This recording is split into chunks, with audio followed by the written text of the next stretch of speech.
স্বাগত বন্ধুরা, মিনুর গপ্পসপ্পর চ্যানেলে আজ শোনাতে যাচ্ছি জগদীশ গুপ্তর লেখা গল্প 18 কলার একটি। নাচন সাহা গ্রাম নিবাসী বেনুকর মণ্ডলের কয়েক বিঘা জমি আছে। তা চষবার লাঙ্গল এবং লাঙ্গল টানবার বলদ আছে। কারো কাছে কিছু পাওনা আছে, কারো কাছে কিছু ঋণ আছে। গৃহ সংলগ্ন খানিক পতিত জায়গা আছে, সেখানে বাসি উঠোনের ছাই ডালা হয়, স্তূপীকৃত ছাই বিছিয়ে দেয় আর মাটি খুঁড়ে শাক জন্মানো হয়। এটুকু শখ বেনুকরের আছে। এসব ছাড়া তার স্ত্রী আছে জানকী, আর আছে মনে একটা ক্ষোভ, আর কেউ নেই, আর কিছু নেই। আবার এও উল্লেখযোগ্য যে একটা দোষ তার আছে, ভোরে তার ঘুম ভাঙে না, রোদ উঠলে ভাঙে। বেনুকরের বয়স এই 26 চলছে, স্ত্রী জানকীর বয়স এই 19। 4 বছর হলো তারা বিবাহিত হয়েছে। বিবাহিত জীবনের 4 বছর সময়টা কম নয়। মুহূর্তের পর মুহূর্ত অতীত হয়ে খুব ধীরে ধীরে সময়টা কাটছে। সুতরাং আশা করা যেতে পারে যে বেনুকরের সম্ভোগের ধারণায় একটা পরিচ্ছন্নতা আর আকাঙ্ক্ষায় একটা স্থৈর্য এসেছে।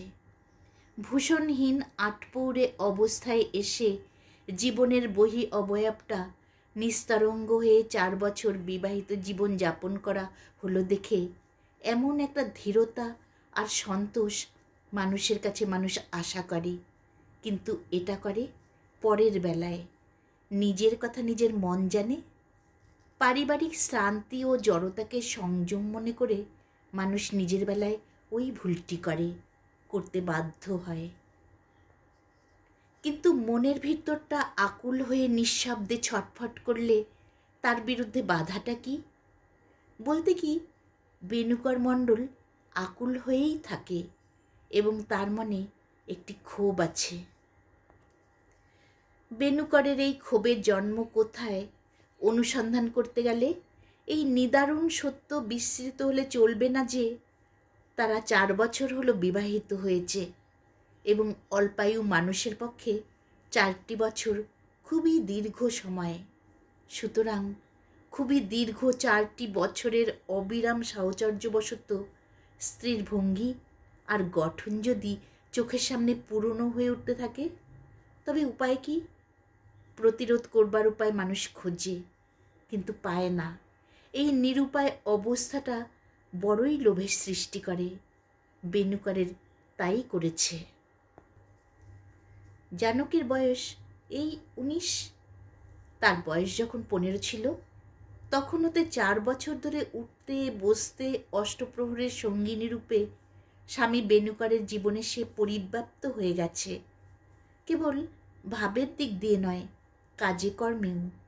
জানকী চাষের কাজে, বলদ পালনে, শাক উৎপাদনে অনুকম্পা আর সহযোগিতা করে বেনুকরকে মুগ্ধ করেছে। কিন্তু এই ক্রমাগত সহযোগিতার ফলেই যদি 15 বছরের স্ত্রীকে 4 বছর পরে 19 বছরে একটু স্তিমিত আর দূরবর্তী বলে বেনুকরের মনে হয়, তবে তাকে ক্ষমা করা যেতে পারে। সেটা তার অনন্য সাধারণ বিকৃত মনের অপরাধ নাও হতে পারে। মানুষ মাত্রেই মনে মনে স্বভাবতই অধার্মিক এবং মানুষ মাত্রেরই স্নায়ুরোগ ভিতরে থাকেই। এটাই তার কারণ। 15 বছরের প্রথম পদক্ষেপ শুরু হয়ে 19 বছরে উপনীত হতে যে সময়টা কেটেছে তা আয়ুকে ক্ষয় করে। কিছু দান করেছে, কিছু অপহরণ করেছে, বেনুকর তা গ্রাহ্য করে না। কিন্তু মদিরায় অজানা জিনিসের ভেজাল মিশিয়ে তাকে হীনবল করে দিয়েছে। এইটাই বড় সাংঘাতিক। বেনুকরের মনে ওতে ক্ষোভের সৃষ্টি হয়েছে। মানুষের এই ক্ষোভটি সাংঘাতিক এবং তা না জন্মালে যৌবনের উপর নতুন নতুন সজ্জা প্রসাধনের প্রয়োজন হতো না। কটাক্ষ কৌশল বিলুপ্ত হয়ে যেত। তার উপর এই 4 বছর ধরে যে যৌবন উদ্যমতাকে একমাত্র জানকীরই নিজস্ব শক্তি অর্থাৎ টেনে রাখবার কলাময় রজ্জু বলে বেনুকরের মনে হতো তা যেন এখন আর হয় না। বেনুকরের মনে ক্ষোভ আছে বলা হয়েছে, সেই ক্ষোভের উৎপত্তি ওইখানে। জানকীর রক্তাধর আর শুভ্র দর্শন তেমনই চমৎকার আছে, দেহের নিবিড়তাও তেমন অশেষ, কিন্তু ওই পর্যন্তই। আর এমন কিছুরই উদ্ভাবন সেখানে নেই যার নাম দেয়া যায় লীলাময়িত্ব, আর যা তাকে নিত্যই নতুন করে তুলবে। এবং বেনুকরের লুব্ধতা আর প্রীতি আর আকর্ষণ এবং তারপরে তৃপ্তির আর অন্ত থাকবে না। শেষ পর্যন্ত দাঁড়ালো এই কথাটাই যে স্ত্রীর পক্ষ হতে মানসিক একটা সৃজনলীলা, রূপের পর রূপের আবর্তন আর রসের অন্তে রসের উদ্ভব দেখবার জন্য লাঙ্গল আর বলদের মালিক চাষি গৃহস্থ বেনুকর মোড়ল লালায়িত হয়ে উঠেছে। তার মনে হয়, দূর, একঘেয়ে আর ভালো লাগে না। জানকী রাধে যেমন সুন্দর, গোছালোও তেমনই, আর দ্রুত কাজ সারতেও তেমনই পটু। সে জানে সবই। সু ছাটিয়ে ছেঁড়া কাপড় সূক্ষ্মভাবে রিপু করতে যেমন জানে, তেমনি জানে ঢেকে পাড়িয়ে চাল চিড়ে প্রস্তুত করতে, কিন্তু জানে না যে বস্তু হিসেবে তার স্বকীয়তা এবং দর একটু কমে এসেছে। আজ হঠাৎ তা জানা গেল। ঘরদোর ঝাঁট দিয়ে সন্ধ্যা প্রদীপ জ্বালবার পর কিছুক্ষণ গৃহস্থ বধূর হাতে কাজ থাকে না। চারদিকে তখন 7 ঘন্টা বাজতে থাকে। মানুষ যখন বর্বর ছিল, বাসস্থানকে সুরক্ষিত করতে শেখেনি, সন্ধ্যাকে বন্য জন্তুর ভয়ে ভয়ঙ্কর মনে হয়ে তখন ওই প্রচুর ধাতব শব্দ উৎপন্ন করবার প্রয়োজন ছিল। কিন্তু এখন বাজে আরতির সময় মন্দিরে। সে যাই হোক, এই সময়টা বিরামের সময়। বেনুকরের গৃহেও এই সময়ে কর্মবিরতি দেখা দিয়েছে। বসে বসে নিবিষ্টভাবে হুঁকো টানছে, আর জানকী অদূরে পা মেলে বসে আছে। উভয়েই নীরব। হুঁকো টানতে টানতে প্রদোষ অথচ শুভ এই সময়ে বেনুকরের দৈবাৎ মনে হলো, জীবনের মধুস্বাদে যে অপরিমেয় নিবিড়তা ছিল তা যেন আর নেই। তৃষ্ণা যেন নিঃশেষ হয়ে মিটছে না। কে যেন দ্রাক্ষারসে জল ঢেলে দিয়েছে। তার পূর্বোক্ত ক্ষোভটা অকস্মাৎ পূর্ণ বেগে জেগে উঠল। হুঁকো টানা বন্ধ করে বেনুকর আকাশের দিকে তাকালো। সেখানে কিছুই ছিল না, কিছুই তার চোখে পড়ল না। তেল ফুরিয়ে দ্বীপের শিখা যখন নেবে আসে, তখন একটা নিঃশব্দ হাহাকার যেন কোথাও ওঠে। মনে কি শিখায় তার ঠিক নেই। তেমনি একটা পরাজিত অশক্তের শোকের ছায়া যেন আকাশে রয়েছে। কিন্তু বেনুকর মণ্ডলের সে চোখ নেই যে চোখে আকাশের বর্ণ, ভাষা, গতি সচেতনভাবে প্রতিফলিত হয়। তবু সে খানিকক্ষণ আকাশের দিকে হা করে চেয়ে রইল। তারপর সে চোখ নামিয়ে তাকালো স্ত্রী জানকীর দিকে। তাকিয়ে মলিনভাবে একটু হাসল, যেন একটা উদ্বেগ সে গোপন করতে চায়। জানকী স্বামীর চোখের ওঠানামা লক্ষ্য করছিল। জিজ্ঞেস করল, কি? বেনুকর বলল, কিছু না, তবে শুধোচ্ছিলাম একটা কথা। মিষ্ট কণ্ঠে জানকী বলল, বলো শুনি। বেনুকর আবার একটু হাসল। তার ধারণা হাসির দ্বারা তার পশ্চাৎবর্তী কথার পথ সুগম হচ্ছে।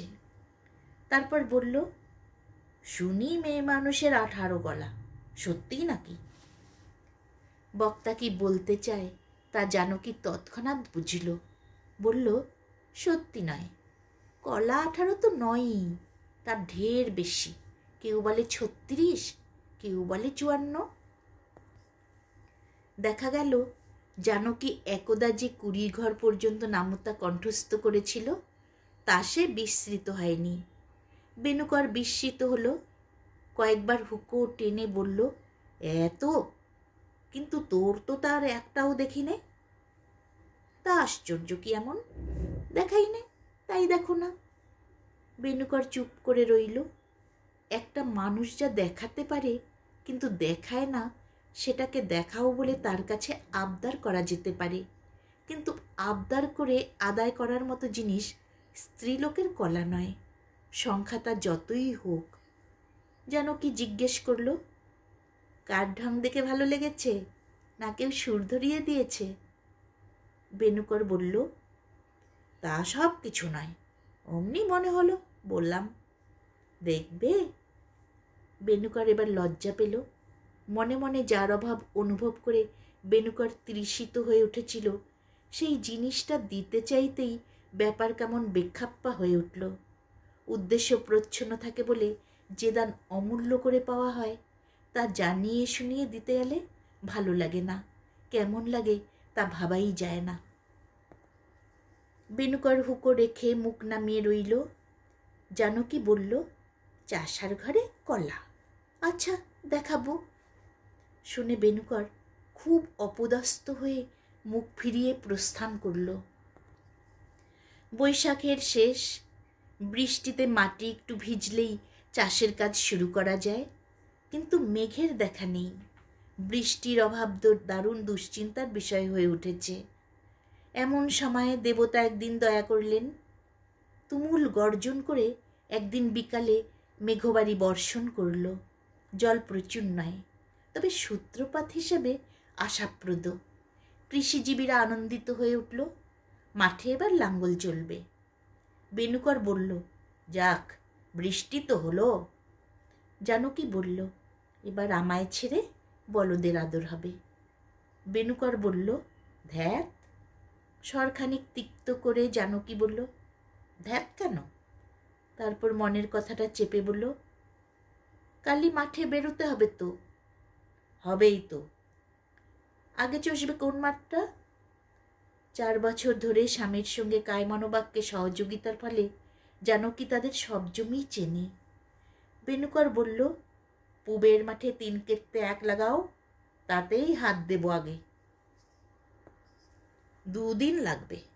দক্ষিণ দিকটা নামো, কাজেই উত্তর থেকে লাঙ্গল দিতে হবে, তবে তাড়াতাড়ি তেমন নেই। বলে ক্ষেত্রকর্ষণের ব্যবস্থা করে বেনুকর আকাশের দিকে চাইল। আকাশে মেঘের আনাগোনা রয়েছে। পরদিন প্রত্যুষে নয়, সকালবেলা রোদ উঠবার পর গুড় মুড়ি আর জল খেয়ে বেনুকর লাঙ্গল আর বলদ নিয়ে আর হুঁকো আর কলকে প্রভৃতি নিয়ে অত্যন্ত আনন্দের সঙ্গে মাঠের উদ্দেশ্যে বেরুচ্ছে।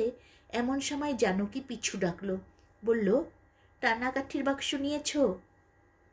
বেনুকর ফিরে দাঁড়িয়ে বলল, প্রথম দিনটাতেই পিছু ডেকে ফেললি, নিয়েছি। জানকী বলল, ঘরের যুবতী বউ পিছু ডাকলে ভালো হয়। বেনুকর বলল, ধ্যাত। ধ্যাত কেন?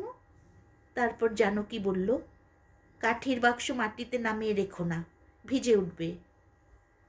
বেনুকর বলল, বেশ, বলে বেরিয়ে গেল। কিন্তু সেদিন 2 কিতার বেশি জমিতে লাঙ্গল দেয়া সম্ভব হলো না। রোদের তেজ খুব, আর অতিরিক্ত রোদ সহ্য করে তাড়াতাড়ি করবার দরকারও তেমন নেই। খেতে বসে বেনুকর বলল, দক্ষিণের খানা বাকি রইল, কাল ওটা হলেই ও মাঠটা শেষ হয়। পরদিন সকালবেলা বেনুকর আবার মাঠে যাবে, কিন্তু তার আগে অর্থাৎ খুব ভোরে জানকীকে শয্যা ত্যাগ করতে দেখা গেল, এবং তারপর আরও দেখা গেল ন্যাকড়ার একটা পুটুলি আর ধারালো একটা খুরপি নিয়ে সে পূবের মাঠের দিকে ছুটছে। চাষের কাজে সে অবশ্যই যায়নি, গিয়েছে অন্য কাজে। সকালবেলা সূর্যোদয়ের খানিক পরে গুড় মুড়ি আর জল খেয়ে বেনুকর আগের মতো মাঠে লাঙ্গল দিতে এসেছে। রাত্রির গরমের পর গ্রীষ্মের প্রাতঃকাল ভারী স্নিগ্ধ লাগায় বেনুকর সানন্দে লাঙ্গলে বলদ জুড়ল। পাচনখানা বাগিয়ে ধরে সে আল ছেড়ে খাতে নামল। বলদ তার আদেশ বোঝে, চলে থামে তার কথায়। তার আদেশে বলদ যুগল লাঙ্গল টেনে চলতে শুরু করল। চতুষ্কোণ ক্ষেত্র বেড়ে লাঙ্গল মন্থর গতিতে চলতে লাগলো। লাঙ্গলের জোরে নিচেকার শুষ্ক মাটি পিণ্ডের আকারে উৎপাটিত আর স্বতন্ত্র হয়ে লাঙ্গলের ফালে খনিত মৃত্তিকার দুপাশে যেন গজিয়ে উঠতে লাগলো। দেখতে ভারী আরাম, যেন অপরূপ নতুন কিছু সৃষ্টি হচ্ছে। বেনুকরের কিসের স্ফূর্তি বেড়ে গেল। কিন্তু তার কিসের স্ফূর্তি স্থায়ী হলো না। লাঙ্গল দুবার ক্ষেত্রের 4 কোণ বের ঘুরে এসে তৃতীয়বারের মাঝামাঝি আসতেই উন্মোলিত মাটির দিকে চেয়ে বেনুকর বিস্ময়ে একেবারে হতবাক হয়ে রইল। মাটি কেটে আর মাটি ওলট পালট করেই লাঙ্গল এই পর্যন্ত এসেছে, কিন্তু ঠিক এই স্থানটিতে লাঙ্গল কেবল নিচের মাটি উপরে তোলেনি, মাটির নিচ থেকে আরও কিছু তুলেছে। লাঙ্গলের ফালে আধাত 2.5 পোয়া মাটির ভেতর থেকে উঠেছে ফুল নয়, ফল নয়, শস্য নয়, শামুক নয়, কচ্ছপের ডিমও নয়, টাকার ঘটিও নয়, জীবন্ত একটি মাগুর মাছ। কৃষিজীবী বেনুকর মণ্ডল কৃষিকর্ম, বলদ, লাঙ্গল, ক্ষেত খামার, ধান কলাই, বৃষ্টি, বৈশাখ, ছায়া, রৌদ্র প্রভৃতি সমুদায় বিস্তৃত হয়ে এক দৃষ্টে তাকিয়ে রইল মাগুর মাছটির দিকে। অপূর্ব আবির্ভাবটা। 1.5 পোয়া 7 ছটাক ওজনের জলবাসী মাছ মাটির ভিতরেও কেমন তরতাজা বলিষ্ঠ ছিল। কাত হয়ে কানে হেঁটে মাছটি খোঁড়া মাটির গুঁড়ো আর ঢেলার ভিতর দিয়েই চলবার চেষ্টা করছে। মাগুরটির দিকে নিষ্পলক চোখে তাকিয়ে থেকে থেকে বিস্ময়ের পর বেনুকরের মনে জন্মালো অনন্ত আনন্দ। এরই নাম অদৃষ্ট। ঈশ্বর যদি দেন তো ছাপ্পড় ফুঁড়েই দেন। হ্যাঁ হ্যাঁ, কথাটা সত্যি, কিন্তু তার চাইতেও কল্যাণের কথা এই যে ঈশ্বর যদি দেন তো মাটির ভিতর সজীব মাগুর মাছ রেখে দেন। ক্ষুদ্র ক্ষুদ্র মানুষের প্রতিদিনের আহার ব্যাপারের দিকেও ব্রহ্মাণ্ড প্রতির কেমন নজর দেখো। তুচ্ছ বেনুকর আহার করবে বলে স্নেহবশত তিনি কি আশ্চর্য কাণ্ডই না ঘটিয়েছেন। লাঙ্গল, বলদ এবং হুঁকোকলকে মাঠে রেখেই বেনুকর মাগুর মাছের মাথা আঙ্গুলে চেপে ধরে আর স্নেহময় ব্রহ্মাণ্ড প্রতি কৃতজ্ঞতায় উদ্বেলিত হয়ে বাড়ির দিকে দৌড়ল।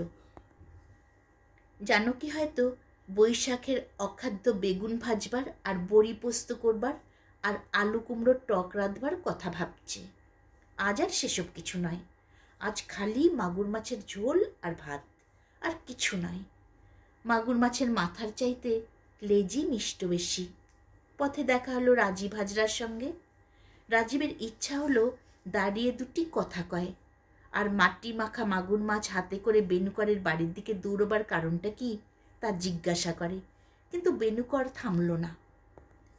পেয়ে গেলাম দৈবাত বলে রাজীবের জিজ্ঞাসু দৃষ্টির জবাব দিয়ে সে তেমনি দ্রুত পদে অগ্রসর হয়ে গেল। পিছনে দুবদাব শব্দ শুনে জানকী ঝাঁটা থামিয়ে সোজা হয়ে দাঁড়ালো। সে উঠোন ঝাড় দিচ্ছিল।